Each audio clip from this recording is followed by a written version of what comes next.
All right, James, feel free to start anytime. Okay, thanks, Marco. First of all, thanks everyone for joining us. I think we are from all over the world today. I'm in Australia, Anne's in California, Marco's in Italy. I'm sure we've got people joining from Amsterdam as well. So it's a technological feat. So quick bit about myself. I'm James W. Sanders. I have a degree in psychology from the University of Amsterdam.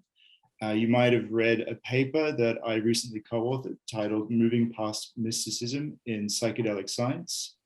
And I'm currently assisting Imperial's Center for Psychedelic Research on projects related to 5-MeO-DMT and the questionnaire measurement of acute psychedelic experience. So for this event, we're joined by Dr. Anne Taves, who's Distinguished Professor Emerita of Religious Studies at the University of California, Santa Barbara. And a bit of a blurb about Anne. For almost 30 years, Anne's been studying unusual experiences that researchers variously characterize as religious, mystical, anomalous, and/or pathological. And this is in order to better understand how and why, in some cases, unusual experiences lead to profound insights and new social movements, and in others, to disability and distress. So Anne's published several books, including Fits, Trances, and Visions, and Religious Experience Reconsidered. However, tonight, our conversation is going to focus on a paper that has proved especially relevant to the psychedelic field, and it is titled Mystical and Other Alterations in Sense of Self, an expanded framework for studying non-ordinary experiences. So I'm going to be asking Anne a series of questions, and if any questions come up in the audience as we go, please enter them into the chat, and then I'm going to read them out when there's a natural break in the conversation. All right, so thank you so much for joining us, Anne. Thank you for inviting me. You're welcome. So we'll dive straight into it. So the first question is just, can you tell us briefly about your body of work and how it led to this paper? Sure. I'll try and give you a little thumbnail sketch. I usually start by explaining how I got into studying experiences the way that I do. And it really began back in the 1980s. When I had a friend who was diagnosed with what was then called multiple personality disorder. And I came from a pretty rationalistic sort of background. I hadn't had a lot of strange experiences. So I was really blown away to discover the kinds of things that her mind was doing. I just didn't, that was all new to me. And so I got fascinated by that. I was interested in psychology, and I started reading up on multiple personality disorder.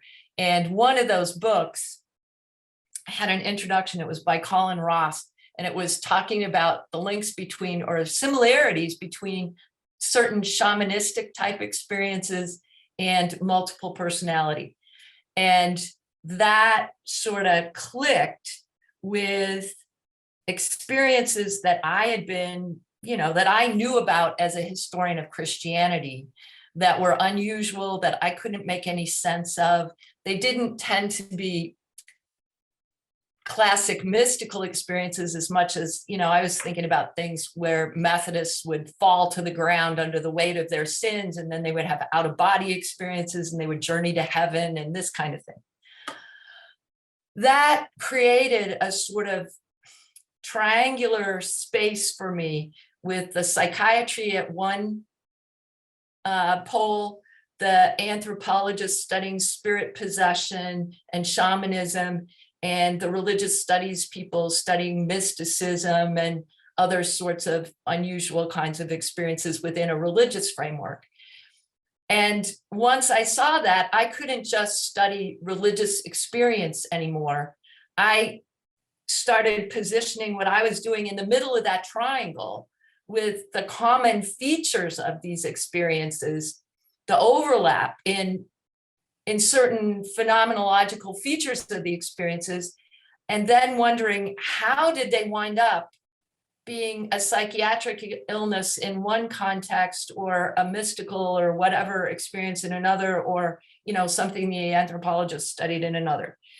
So ever since, about 1990 or so,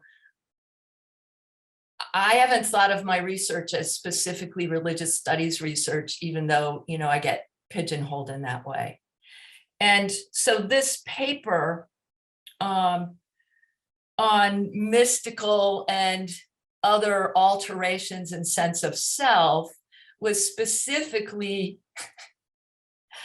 focusing in on the psychologists of religion who have been studying mystical experiences, so-called, using questionnaires that I think continue to fit them into the religious studies, psychology of religion sort of box. And by definition, keeping them there, which is what I think the disciplines tend to do with their definitions and their sort of stovepipe mentality.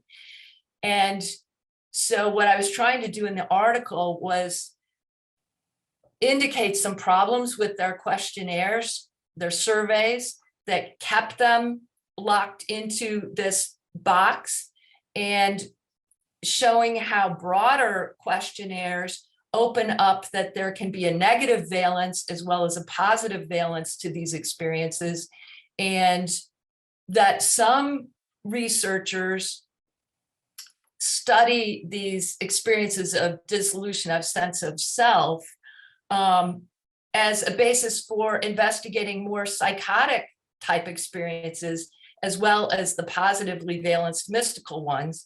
And having laid out the problems with the surveys, I then went into the research on psychedelics, which is giving us, real-time experiential evidence about these things, and particularly stressing the way that those psychedelic researchers who want to call these, who are particularly interested in psychedelics and mystical experience, are so reliant on set and setting to ensure that people have positive experiences, and just sort of highlighting how that in fact highlights the variability.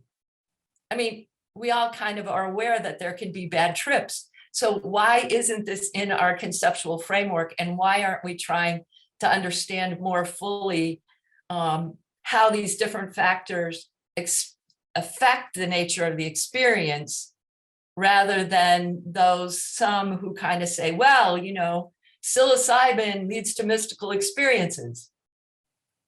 Anyway, so does that do it for you? Is that okay? Yeah, that's Okay. great. Thank you. So you mentioned that this is interdisciplinary and there's many different fields involved in these kind of stovepipes. So I wonder, since the paper was released, how have researchers in those different fields variously responded? Yeah, I can tell you a few. I haven't gotten any response that I'm aware of from the psychologists of religion. I was kind of taking on Ralph Hood most directly in terms of the psychologists of religion, and I haven't gotten any feedback from him. The major discussions, Aviva Berkowitz Ohana invited me to talk to her lab group. She's a microphenomenologist. And so we talked more about, how do you study experiences and the nuances of doing that, and sort of surveys versus the microphenomenological interviews. Oh, the saw is going, James. Can you hear it? Oh, I can't hear anything. Okay, perfect. I also was invited to talk to Roland Griffiths' lab, and he is one of the ones that I was sort of tacitly criticizing, although there was more nuance in their position than Ralph Hood's. And basically, Roland Griffiths' response was that they are taking appraisal processes seriously. And I should have read more widely in their research and read their most recent work that is looking more into, is more open to looking into parapsychological things and into experiences with psychedelics that don't fit the sort of stace mystical paradigm that is in the mystical experience surveys. So they're basically saying, yeah, we get it. And we are being broader than this. So, that kind of response. And then there's the folks that I know you're in touch with, James, like Leor Roseman, who got excited about what we were discussing at the end of the article, talking about, because we're trying to describe the phenomenology of the experience and separate that basic phenomenology from appraisal processes, including appraisals of valence that may happen, below the threshold of consciousness. So Leor got excited about that and trying to extend the methodology that we're having to psychedelic drug users in a more targeted study of how they would respond to the kinds of questions that we were developing in our survey. This is getting a little complicated. May be like we should start a whole new question to go into this. But anyway, Leor was taking our work and running with it, would be the short answer. And that we could go into in more detail how they're doing that. Yeah, okay, great. So there's a couple of concepts in some of your other work that I have found particularly useful, and I wanted to talk about them a little bit today so that others might be introduced to them.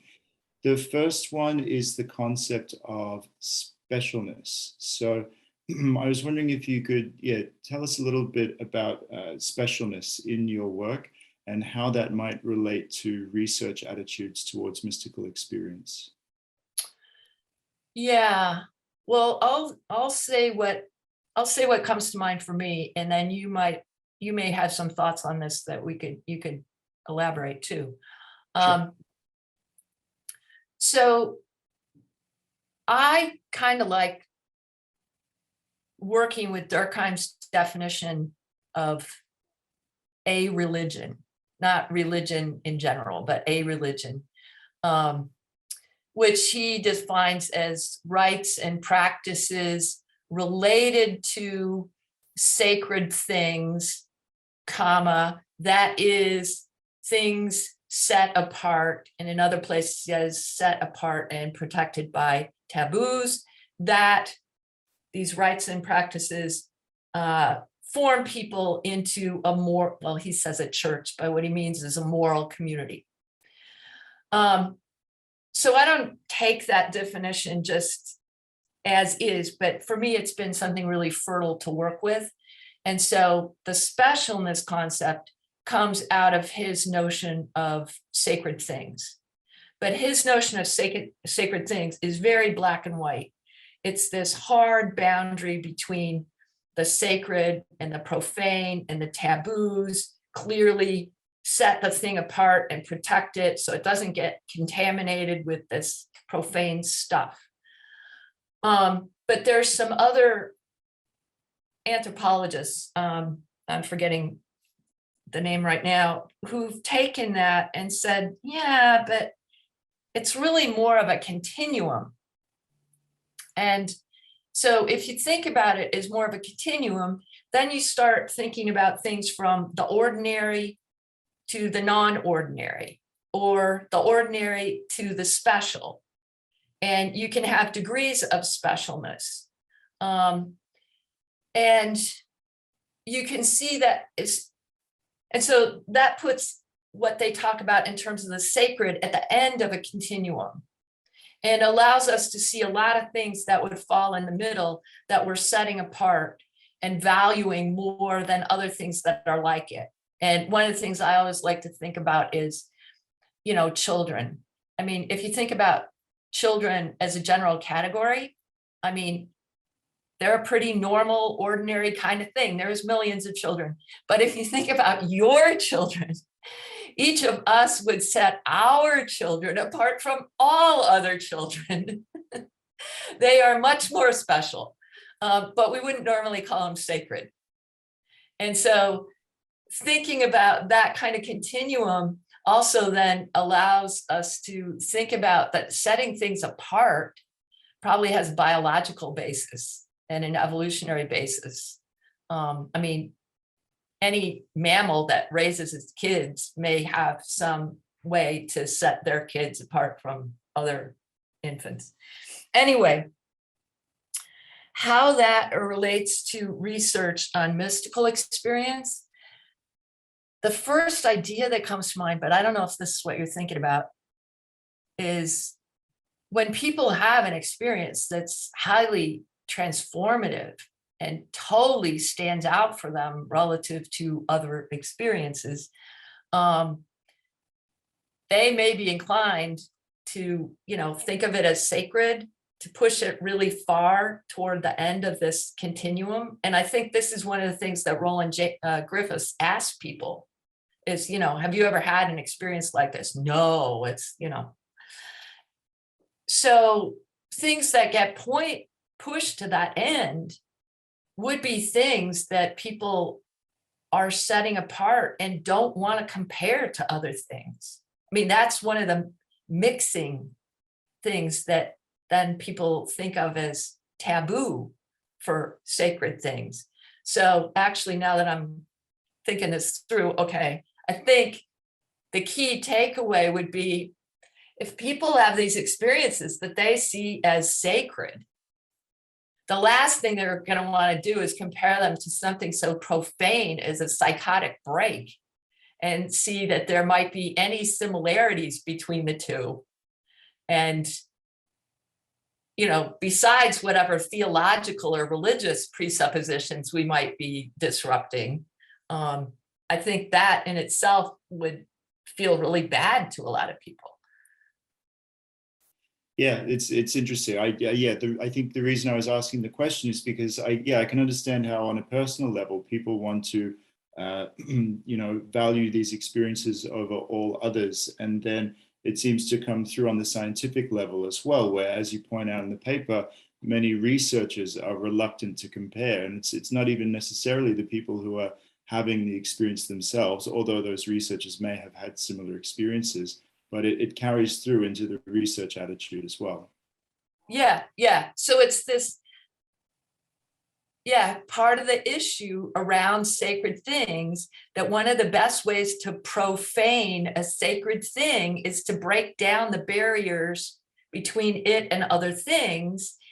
And comparison doesn't equate them. If you think about comparison carefully, it shows similarities and differences. So it's not equating them.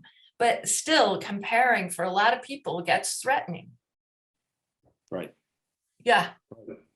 So this is a good segue into the other concepts that I've found helpful, which is descriptive and explanatory reductionism. So can you tell us a little bit about those? Yeah, that distinction I took from Wayne Proudfoot, a philosopher of religion, who wrote a book on religious experience. It was 1985. And I consider it a classic, and that the work that I was doing in Religious Experience Reconsidered was really kind of a building on his work. But he made this distinction, and descriptive reduction, well, let me put it positively. What he's arguing is that we always have to start by taking the subject's description of their experience seriously, that we need to start with the terms in which they express their experience. So if they say it's a sacred experience, it's a mystical experience, cool. We, presented in their terms as they understood it. If you don't do that, if you immediately couch it in chemical terms or something, it was a whatever. That's what he calls descriptive reduction. When you don't actually let whoever you're conveying this information know how they understood it. But then there's some in religious studies who say that's all we can do.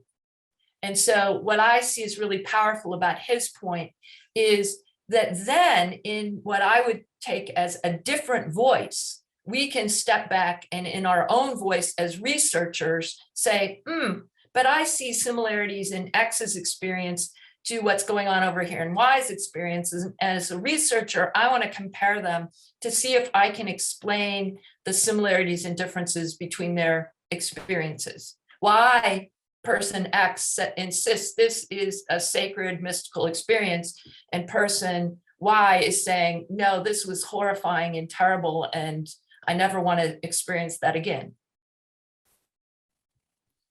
Okay, thank you. So, yeah, the mystical experience. I wonder how often do you find that people are spontaneously describing their experiences in similar terms to the theory itself? Because personally, my experience of what I've noticed is that it's often coming from the researchers, and experiences are taking on new properties through the research itself, if you know what I mean. So people say to me, mystical experiences have been reported throughout the centuries, and I wonder, is it descriptive usually to call this a mystical experience? Oh man, there's so many different levels to what you're asking.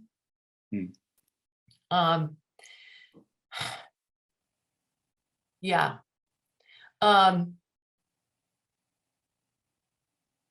I guess my short answer would be, I would want to unpack a whole process of interpretation from, if we could do it, and with historical figures, we rarely ever can, but, unpack a whole process from the initial experience, what was the setting of the initial experience of the person that claimed, that had the experience,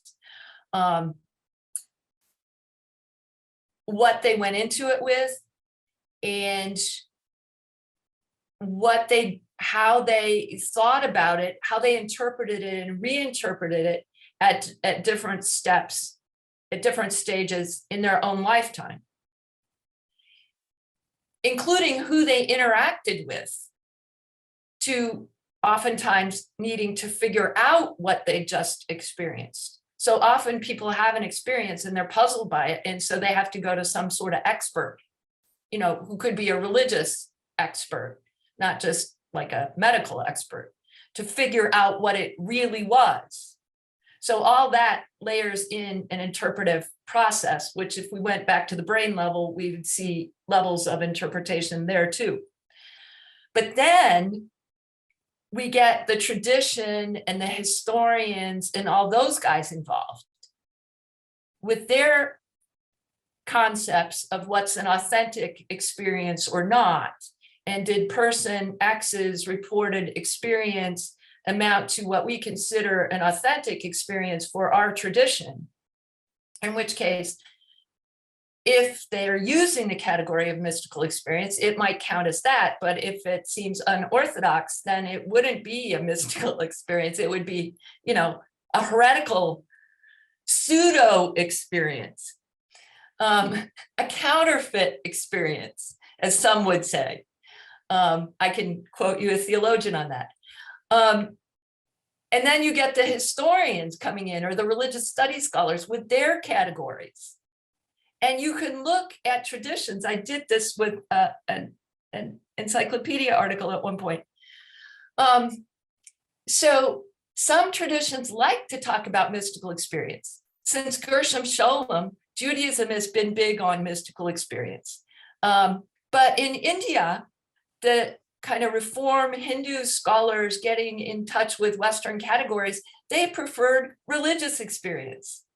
In Japan, again, tended toward picking up on the term mystical. But we're looking at, in the 19th century, a growing internationalization of research and movement of terms under colonial situations of, and reform traditions within these contexts, appropriating Western terms to describe and position what they thought was authentic.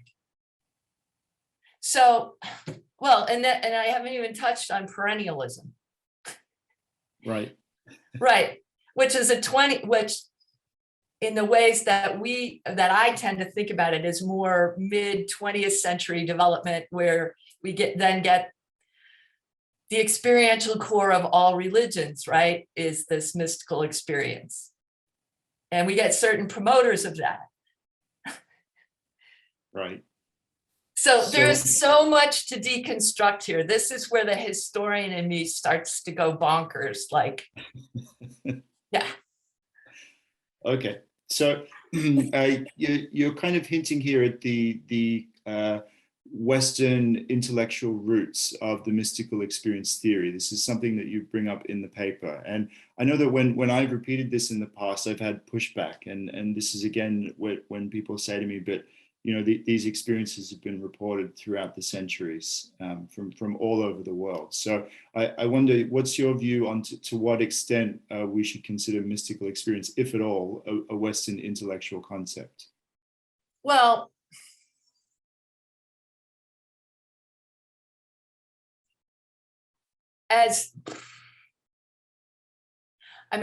we can trace the history of the concept in English, cognate languages. We can look to see if in other traditions, other languages outside of the, sort of European-based languages, if there's a term that really seems comparable. So we can do a kind of linguistic analysis to answer that question.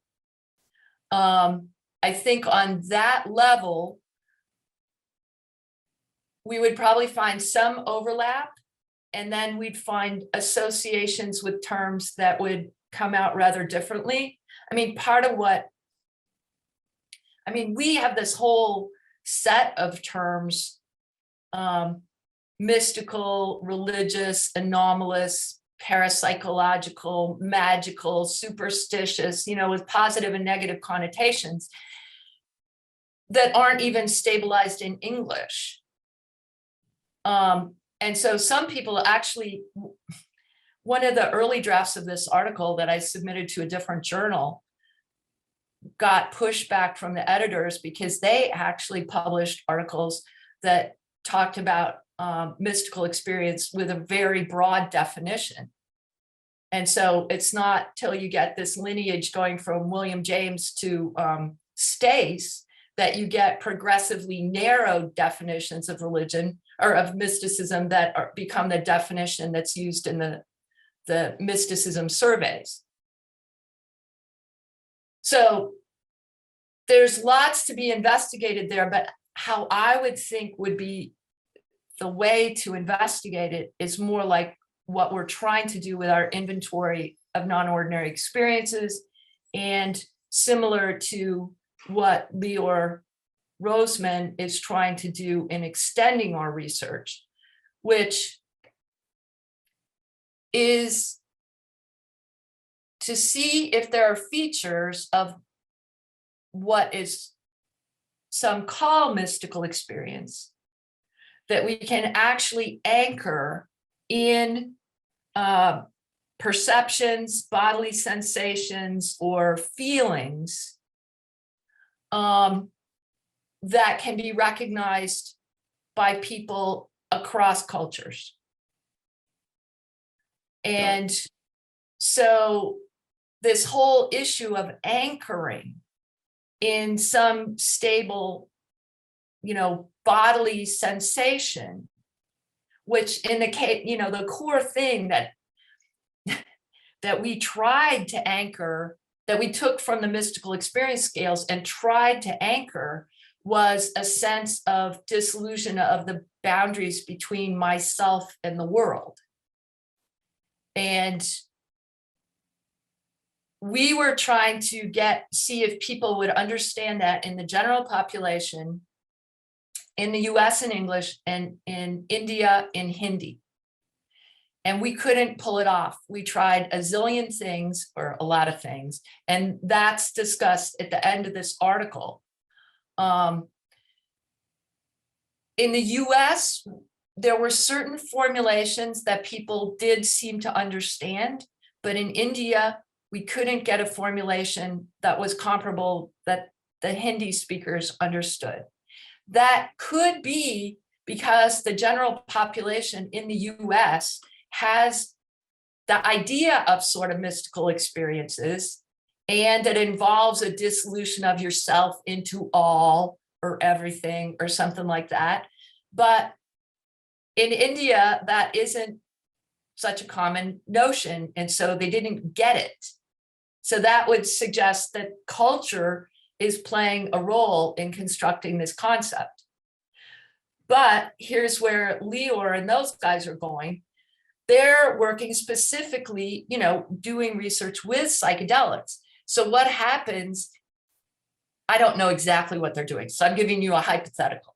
So what if we take some set of psilocybin users in the US and a set of psilocybin users in India, and we give them our questions and we ask them a series of meta questions about this, paraphrase it, give us examples, have you experienced this, tell us what it was like.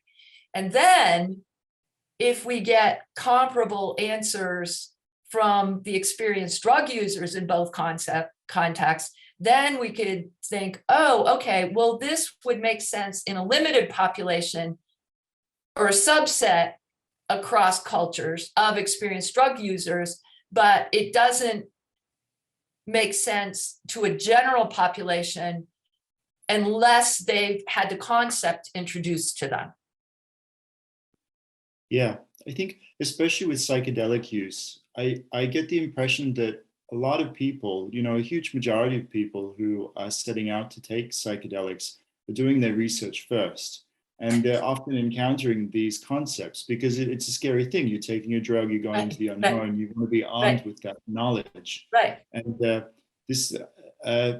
so then I guess even cross-culturally in today's age of, internet communication, it would still be very difficult to separate who had been kind of, who had encountered those concepts and who hadn't. Yes, I think that's a great point. And they would probably also, in doing the research, get a lot of advice about set and setting. Because one of the things that's really interesting about the history of psychedelic or research with psychedelics in the US is that it's probably the cultural backlash on the harmfulness of psychedelic drugs in the 60s, right, that led to them being prohibited. So in other words, the cultural take on it is then scaring people away, and then again having more positive view emerge, contributes to a resurgence, but also then to the set and setting and the attitude and why people do it. So yeah, I think you're right. I think it's going to be hard to disentangle those things. But it would, so maybe we'd have to design a more complicated study, a little more, like a Ponky study, right? Where that was a Good Friday service, of Christians, at Easter, right? Yeah. So maybe we'd have to have, some Muslims going into Ramadan or Hindu, we have to have people who are immersed in traditions and see if what they describe coming out of it, do they see Krishna? Do they see Jesus? Look at the cultural construction, and if we're really moving away from any kind of common core idea here, because that's another part of the issue. Oh man, you got me going down another trail here, but part of the issue, can I do the common core problem? Of course, let's go there. Okay, so the common core thing, they want to separate the experience from the interpretation. But they think of the interpretation largely as something that comes after the fact. So they don't take into account the set and setting part. And so they don't take into the extent to which culture can be impacting the experience in real time. And so where was I going to go with the common core thing? I think it is clear that if you look at the different psychedelic drugs, there's good research, or at least it seemed good to me, saying, differentiating the different psychedelics, and some tend to cause more of these alterations of self boundaries. Others have different, sorts of predictable emphases to the experience itself. So how that is going to impact the experiences that people would have without psychedelics, and any argument about a common core, I don't know. I'm getting a little lost in this rabbit trail, James. So you can pick up the threads here. That's okay. So I want to get to some of the questions that have been submitted, and I think this is kind of a good time to start talking about them. Okay. So yeah. So let me just scroll up. Yeah, Michiel van Elk has submitted a question. He's interested in your understanding of the relationship between experience and belief. So I'll read out what he's written. He said, the ideas behind the INOE presume that experience and interpretation are two processes that can be dissociated. However, following a Bayesian/predictive processing view of the human mind, this distinction breaks down. Prior beliefs shape experiences, and experiences in turn are used to update beliefs. How could questionnaires and studies be constructed to do justice to this dynamic and interrelated nature of beliefs and experiences? Yeah. No, that's a great and important question. And I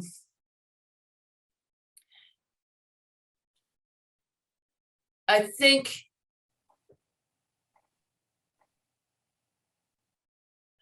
I was thinking there were two ways to come at it, but maybe there's just one. The first way I would come at it would be in terms of levels of analysis of experience. And so I totally agree with Mikkel that there's all these layers of processing. And what we're trying to do with our inventory is we intervene at a specific level. And so our experience questions have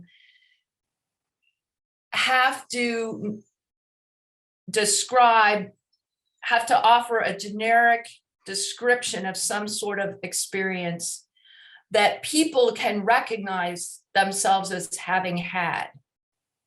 And one of the ones that belatedly we realized was a problem is we have a kind of dissociation-based experience that's I've experienced another self in I've experienced what seemed like another self in my body, which was kind of the dissociation, alter personality, spirit possession type question. Well, it turns out, if you think about that, that people, if they're totally displaced by the other self, they're not necessarily going to have a memory of another self in their body. And recognizing that led us to be really clear that we're working at this level of what people can actually register, what surfaces to consciousness. But then what we're trying to do is get at the components that are interacting right below that level. So what we're testing to see when we test our questions is whether there is, what I was just saying before, a stable bodily anchor, you know, as a perception of light, a feeling of leaving the body, because our out-of-body experience question did work, you know, some kind of sensation of somehow their self being outside their body.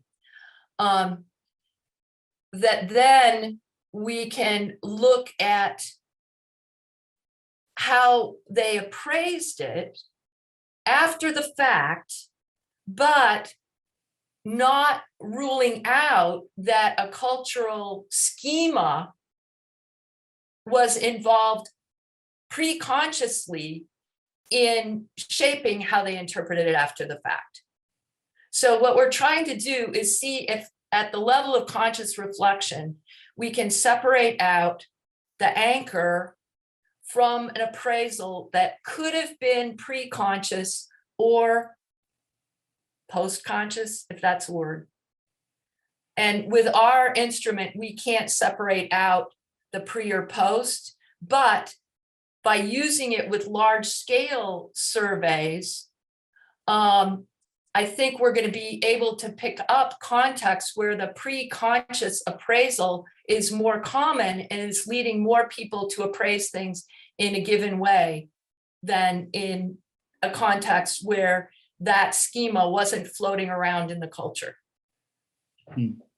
Okay, so yeah, Marco asked a similar question where he was wondering about clarification on the subconscious processes and how we distinguish them from the conscious interpretive processes. It sounds though like it's really just a simple question of awareness, you know? Maybe you can speak a bit about that though.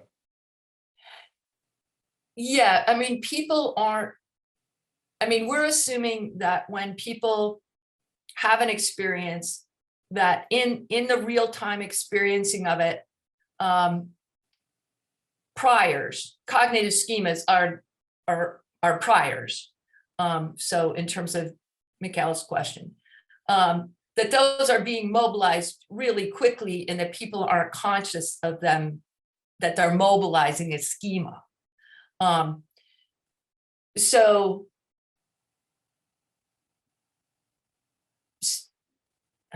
okay, so there's two ways to go with this. One is that predictive processing would say, yeah, but that kind of process is happening at multiple levels. And so I acknowledge that, but still looking to see at this particular level, if we can tease apart the impact of cultural schemas on large populations without making a sharp distinction between those and the more consciously applied ones. But if we get people who claim to be atheists or non-practicing Hindus or stuff like that, you know, in our samples, and yet the non-practicing people are looking a lot like the practicing people, we can begin to think, well, this is not because they consciously are accepting certain Hindu concepts, but because they're just so prevalent in their culture that they've internalized them and it's happening. So that's part of the rationale for trying to design a population level survey, because we're interested in the effect of culture. I mean, that's part of what we're trying to study. Okay, so I think this leads us a bit to a question that Alex submit, which says that in your section on narratives, you mentioned that interviews that probe the initial process of putting the experience into words may enable us to make plausible inferences regarding the real-time experience. Is there a specific source on which you built this idea, and why wouldn't the interpretation of the experience become more muddled after a second layer of verbalization through the interview? Yeah, well, great question. And I'm smiling because I can tell you specifically how this idea came to me. A guy named Travis Kitchens contacted me and has given me permission to talk about his experience whenever I want. He contacted me. He was in Roland Griffin's psilocybin and other, I guess he got more than psilocybin. He got several different, he was in the drug trials at Johns Hopkins. And so we engaged in a long series of conversations and a few Zoom calls where we were talking about his experience. And he gave me, they asked him to write descriptions of his experiences that, like the morning after he had been in the drug trial. And so he gave me all of those.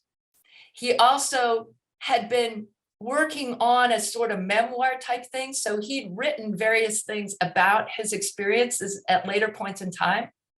But, and so he decided, I love this example. So he decided that he had had a classical Stace type mystical experience.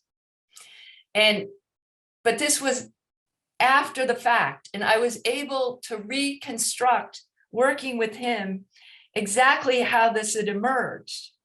And I'll get to the specific part of the question in just a sec. So in his highest dose psilocybin trial is where he claimed to have the mystical experience of the ego dissolution.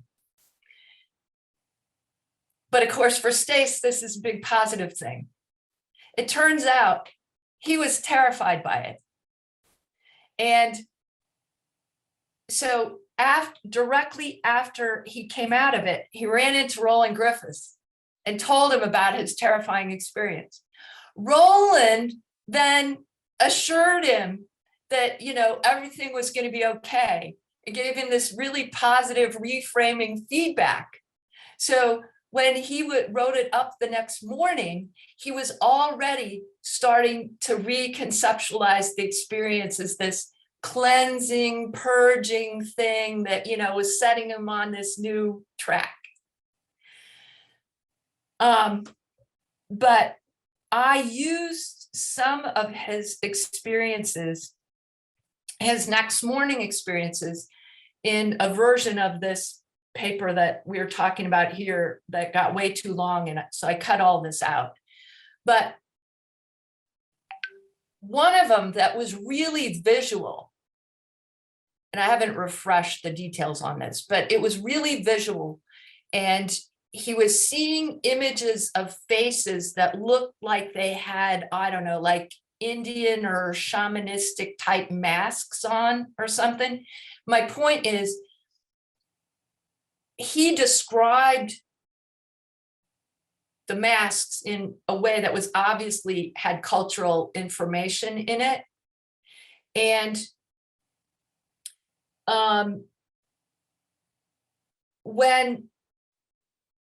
this is to the specific point of the question, and I'm kind of reconstructing this in my mind as I go back to it.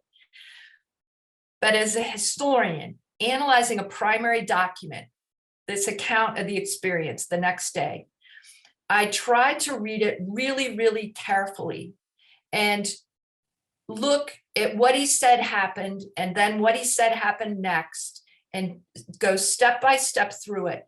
And you could see that there was like some visual shift, or some sensory shift that he's describing. And as he described what happened, sometimes it was clearly embedded, like these masks appeared, okay? But then think about how you recount a dream. Sometimes you say the thing that happened, and then you explain what it was like. It was as if blah-de-da-da, okay? Those as if words, or it was like, you can see that that's the insertion the day after, trying to explain something like in a dream that you experience in the dream without reflecting on it. And so that's why I was arguing that we can pull out, when the mask thing is absolutely a part of the visual in the description with none of this, like those masks they have in, South America, where that I separate out. But I think that the first part points to the schemas, the priors that were being associated with the visual. Oh, and he also talked a lot about where the music took him. And, so again, if it seems integral to the description, I think we can hypothesize that this was schemas, real-time schemas. So yeah, analogy to dreams, and dreams that you would write down, the morning after, or even if you wake up in the night and write down the dream. I think we can use that. Interesting. Yeah, I mean, especially with this concept of valence, I think most people in the psychedelic community will be aware of this trope of, oh, my experience was really difficult, but I know it was what I needed in the moment. Right. Yeah. So I think this is a very common way for people to kind of recontextualize and actually flip the valence of their experience from something. Right, because while it's happening, they're not necessarily thinking, I need this. Yeah, there's many stories like this for sure. Yeah. Now I'm going to jump around a little bit because there's a question that I really wanted to ask you, and we're starting to get towards the end of the time. So in the paper you described this novel validation method, which is, it's not named in the paper, but it's now called the RPE process, right? Which is response process evaluation. And I'm going to put a link to the preprint into the chat for people who want to read more about this. But I wonder, so through this process, an item can be considered validated when a sufficient number of people can kind of describe back to the researchers the kind of experience that they intended to point at with the item, right? They need to give examples. And I wonder, does the use of this method in measures of experience risk obscuring experiences that are kind of rare but real and understood by few? Yeah. And I was kind of indirectly alluding to this in talking about the stuff that Lior's involvement with and that you're working on with them around at Imperial College. Because definitely it potentially does. And one of the things, part of our team is actually a graduate student who's specializing in methodology and developed the RPE method. And she stresses for us that the validation standards now stress that things have to be validated for particular purposes. So if the purpose with us was to get population level samples, so we wanted items that are understood in the general populations that we wanted to study. But if your purpose is to research psychedelic users' experience, then you need the items to be validated for your population. And there may be questions that you can validate for that more narrow population than we could validate with the general population. If there's experiences that are not drug induced, that are super rare, or, that that you can't identify a population that has it, then I think this method, you know, you have to be able to identify a population that you can test items with. That would be, yeah. Okay. And similarly on the topic of validity, so the RPE method, this is looking at validating questionnaire items at the item level. Yeah. In the paper, you give criticisms of the factor analysis validation of the MEQ. But I wonder, do you still see a place for factor analysis as a tool for validation at the whole questionnaire level? Yeah, there's really two issues there. I was looking at the factor analysis of the MEQ and of Hood's mysticism scale. I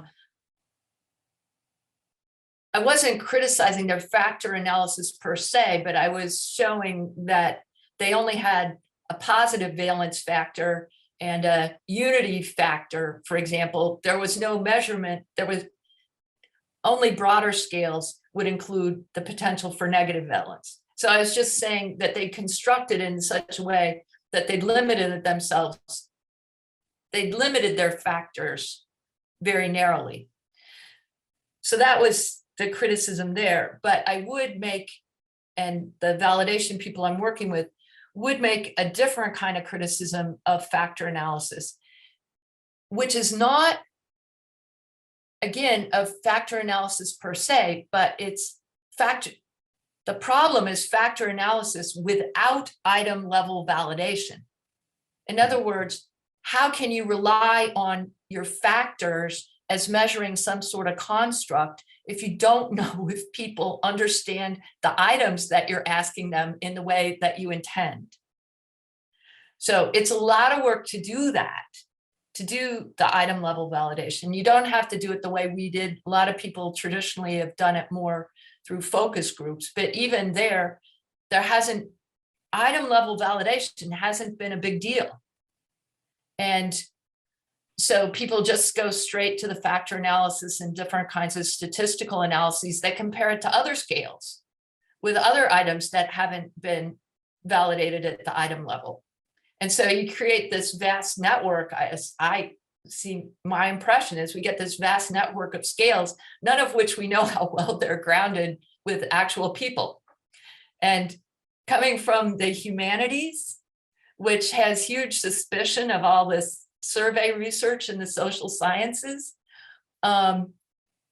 it seems to me that item level validation is a way to get humanities people on board with surveys that there's actually some confidence that they're being translated well and that people actually understand the items the way they're intended. And then then you can do factor analysis. Right. Yeah, I know that certainly with the APRA, the Acute Psychedelic Experience Inventory that Leo Roseman and his team, I see Kat here, I'll give a shout out to her because she's done a huge amount of work on that particular project. Hey, they have found that a lot of the items from questionnaires that are frequently used in psychedelic research don't stand up to this validation process. So there needs to be perhaps some rethinking based on these results, and it'll be really exciting when that paper comes out. And we can talk more specifically about exactly which items aren't performing in the way that we would hope. Yeah, no, I would love to see what you guys are coming up with, Katerina. I'm delighted that you guys are extending it. We're potentially collaborating with some Brazilian researchers where we think we may have an opportunity to try and refine the dissociation related items, which are another source of major problems. So yeah, glad you're doing that. Thank you so much for the inspiration, and it's such a pleasure and it's such a joy to just reread the preprint every time we want to go back and see what you did there. It's really exciting, and we're excited to share the paper with you soon, hopefully. Okay, great. Yeah, thanks. So The next question I have is from Yoshan, and he is wondering if you can share with us what you see as some of the most promising current research directions in the study of non-ordinary experience.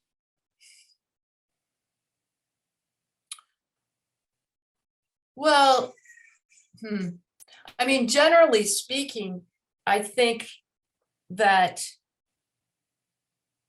the attempt to extend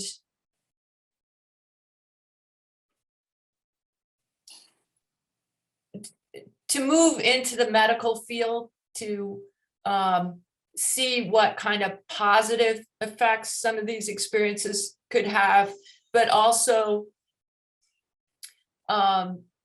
maybe break down some of the negative visionary hallucinations, hearing voices, those are all triggers for psychiatrists to, give drugs. I mean, not psychedelic drugs. So I think that there's a vast field or space for understanding both the negative and positive experiences that negative and positive unusual experiences, what things can push them in a positive direction. That gets back to the setting, culture, all that stuff. So there's a lot of research, I think, that's pushing in that direction. I think that's all great. In a much more narrowly focused way, I think what Katerina and Leo Roseman and those folks are doing, trying to refine questionnaires in the psychedelic direction, is really good. I'm excited by what I was just mentioning of working on the dissociation related stuff. I mean, Brazil has a lot of these spirit possession type religious groups. This is a context where that tends to be valorized. And so it seems like a prime territory for seeing if we can refine items there. But those are narrow things that don't get at directly as at the broader health and well-being type questions, but I think they're foundational. If we can't really assess the effects very well, because we don't have good questions, we don't understand the effects of culture. I'm groping here, but it seems like just there's a huge area for research here. Right. Great.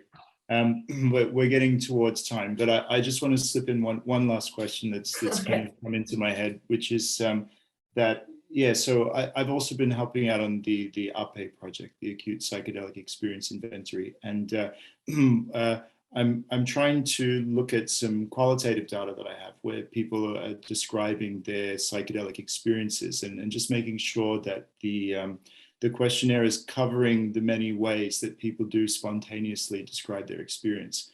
And one thing that's really come up for me in that qualitative data is that, sure, people definitely describe losing their sense of self, but one thing that's not really accounted for in that questionnaire, and I wonder if maybe it's not so accounted for in the INOE either, is experiences of, big hyper awareness of the self.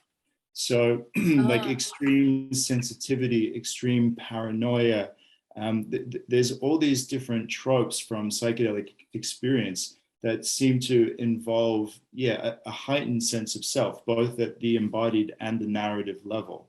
I wonder if this is something that you've thought about at all as well. Yeah. We'd have to figure out, is there an anchor there? Is there,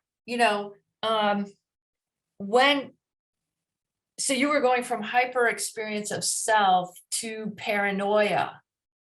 Some of the psychosis scales have things that may relate to paranoia in, questions like, I I've had an experience of, or I felt as if everyone's looking at me or thinking about me, or, you know, I'm making this up, but that kind of question. In other words, we'd have to, I think, to get at that, we'd have to get very concrete of having anchored experiences that we think are what people are getting at when you refer to hyper experience of self. So I guess what I would say is, are you interviewing these people directly? In our qualitative data set, it was a survey, but then I will be doing microphenomenological interviews with 5 MEO-DMT participants. So okay, well, yeah, so there, you know, I would think the key thing would be to probe more deeply what a hyper experience of self feels like phenomenologically. Yeah, I think 5-MeO, traditionally, it's the opposite end of the spectrum. Oh, okay. Well, so that's not going to give you that. Yeah. We'll see what emerges. I can see that there's one question that's just been pasted into the chat. So maybe we'll just ask this question, and then that will be the end, because we're a little bit over time now. So let me just read this out. It says, apart from its bias on research, the concept of mystical experience also seems to be a big factor in how psychedelic therapy is conducted. Do you have any thoughts on what psychedelic therapy might look like unpaired from the expectation of a classical stace type mystical experience? That's a great question.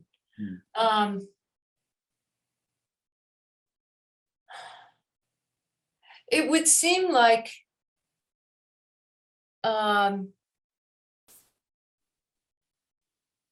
I don't know, I guess we're talking about the therapist. The therapist could talk about the experiences in a broader, more inclusive way that might not include just what people would associate with a stace type experience. I mean, like some of the psychedelics have a lot of visual effects. I would think that there would be a lot of ways that therapists could prepare people for the experience, in terms of, you know, there may be some things that are kind of scary, but one of the, you know, I'm making up myself as a therapist here. You know, one of the things that we've experienced, or we've found, is that taking the psychedelic, even though it kind of, it unwinds some of the habitual ways that you've been dealing with things, and allows you to reconstitute it in some new and more positive ways. And so if you relax and let yourself go through this process, the part of it, the unwinding, may seem a little bit scary, but just, you know, be calm and relax through that and allow what happens to happen, and then we'll talk about it afterwards or something. I don't know. That's my sort of made up, I'm not a therapist, but pretending to answer sort of response. Okay, great. All right, so yeah, we're definitely over time now. So I just want to say thank you so much. This has been really enjoyable, and I think we've barely scratched the surface. I've got a lot more questions I could ask, but I think we've had some really good things to discuss today. So I'm very grateful. Thank you. Well, thank you, James. We've had enough good conversations in the past that we kind of figured we'd be able to have a good conversation. So thank you too.